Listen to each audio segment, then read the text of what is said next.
Hey, it's Sol with another video, brought to you by Mark's Fries. Mark's Fries, better than Nomi's Fries because everything is.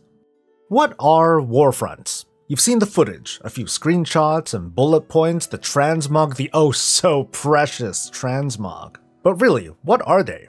Where do they fit in the grand scheme of the Battle for Azeroth expansion? Today we're going to explore, but mostly speculate on what Warfronts are from a number of perspectives. From the gameplay to the lore, and then brush on what they'll mean as we go deeper into this expansion.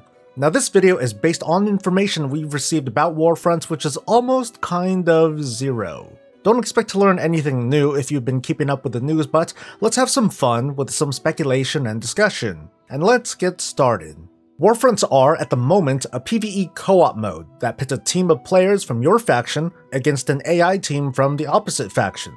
Your team's objective in this very first Warfront is to conquer Stromgarde, a fortified installation that, according to Blizzard, is an extremely valuable strategic point in the war between the mighty Horde and the evil, oppressive Alliance.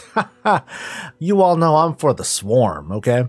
Here's the high-level overview of the gameplay.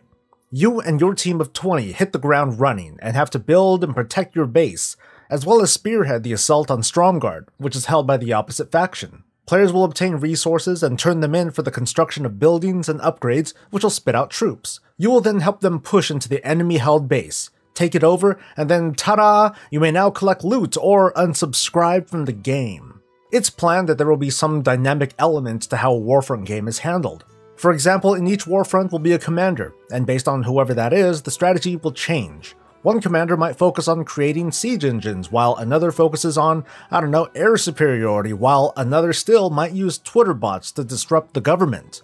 Behind this is supposed to be an advanced AI that helps keep players on their toes. So we might see actual advanced tactics similar to RTS games, and by that I'm talking about early rushes, constant harassment of resource gatherers, or to turtle, as in dig in with heavy defenses while focusing on research. When it comes to rewards, all we know so far is that there are some pretty impressive cosmetic sets coming. It's just a guess, but from data mined images, we can see that there are sets for each armor type, and these can be upgraded from the humble to the excessively spiky. Now doesn't that sound like a ton of fun?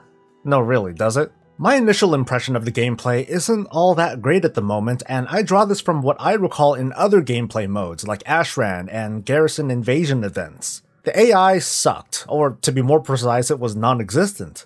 Allied NPCs fought, but it was the players that really made things happen. I imagine that Warfronts are supposed to be about developing the right buildings to raise the right army and upgrade them, but for me, it's the army's execution that will give or take away the fun and immersion for me. I suspect that the results of our resource gathering and the correct army comp will let us push deeper into enemy territory. It'll be a paper, scissors, rock sort of formula, I imagine. The wrong comp will result in our army being wiped out and the enemy AI will aggro on us. If, as Blizzard has said, we players are meant to be like the Warcraft 3 heroes of the RTS, how strong will we be relative to the enemy AI, if we're also the gatherers for our armies? Will I be able to utilize my skills and stats as a tank to effectively help the army? I imagine that this will be hard to balance unless there's some element of locking players to a fixed item level or a maximum item level. That way the gameplay won't feel too imbalanced or trivial over the long term. In fact, I think that's critical to the long-term success of this feature, among other things. Lastly, we don't know how long a Warfront is supposed to take to complete, or how repeatable they are, or what happens when you lose. There's also the question of how many Warfronts there will be over the course of the expansion and beyond. From the sounds of it, there's going to be more than one. I don't think it would be much of a stretch to see one new Warfront for every major or minor patch, which, if Legion is any indication, is every 22 weeks. But where will we have more Warfronts? There are numerous existing locations that could be chosen for the Horde and Alliance to duke it out. Maybe I'll flesh this out more in a future video, but places that come to mind include the ruins of Menethil Harbor in the Wetlands, the former Scarlet Enclave in Eastern Plaguelands, the ruins of Feathermoon and Feralus, or maybe Warfronts can open up in other expansion continents if the right story is written. And these future Warfronts probably should feel a bit progressive, like raids, as in they'll also be gated, oh boy, that dirty word, gated behind item level or a quest line. So with item level caps in mind, it'll still feel like players are progressing through this war campaign and becoming stronger, but the question of imbalance and just, the possibility of zerging the commander at the start of a Warfront can never be a thing, nor should it be. As more Warfronts are introduced, they're expected to represent the progression of the war between the Alliance and the Horde, and this gives some cool opportunities for story development. By the end of all this conflict, Stromgarde's got to have a victor, should it not? The story of WoW is a double-edged sword when it comes to the experience, because it's already been written, and we as players are just sort of going along for the ride. History is the basis for my expectation that after some patch, these territories will have a decided winner, or like the Undercity and Darnassus, these areas will be left to be smoldering rubble. What if there was a way for players to feel more involved in Stromgarde's or other Warfronts' ultimate fate? Taliesin posted a video where he brushes on the possibility of letting players decide this somehow, but there are a few design challenges to overcome. How can this be quantified? The number of victories per faction can come to mind, but we also have to consider if Warfronts have a lockout, what happens if or when you lose a Warfront, and other metrics. Personally, I think that if the war will be decided by the players, it won't be decided here in Warfronts, but I'll talk about this another time. Finally, we've got to ask, where do Warfronts fit in a player's schedule? And this is a really complicated question because, like I said, we don't know how often we might be completing them, but there's also the challenge of getting players motivated enough to do them in the first place. Taking a step back, I see MMO design as making a blueprint to challenge a player's time and priorities. Now let me explain what I mean. Let's take a game we're familiar with, the world of Warcraft. Hey, how about that? Every week when the big reset occurs, we're presented with the many activities to knock out. Mythic dungeons, raids, weekly quests, and all of that stuff. Because from those are things that we desire, achievements, gear, sandwiches. But every player has a finite amount of time and interest to do all of this stuff, and thus has different priorities.